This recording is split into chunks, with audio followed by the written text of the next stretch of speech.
மேலப்பேட்டை இந்து நாடார் உறவின் முறைக்கு மே 31ஆம் தேதி புதிய நிர்வாகிகளை தேர்வு செய்ய தேர்தல் நடைபெற்றது.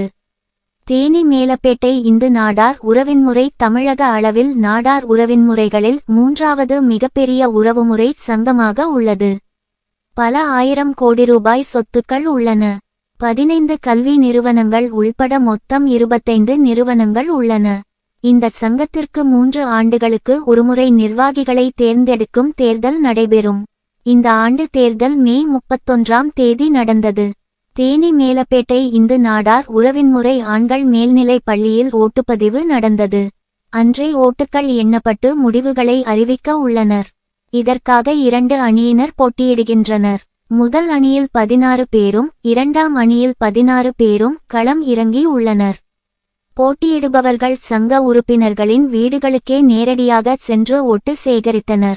இதற்கான தேர்தல் இன்று தேனி மேலப்பேட்டை இந்து நாடார் உறவின்முறை ஆண்கள் மேல்நிலைப் பள்ளியில் நடைபெற்றது. உறுப்பினர்களும் ஆர்வமுடன் தங்களது வாக்குகளை பதிவு செய்தனர். செய்திகளுக்காக தேனியிலிருந்து செய்தியாளர் முத்துப்பாண்டியன் பாலா.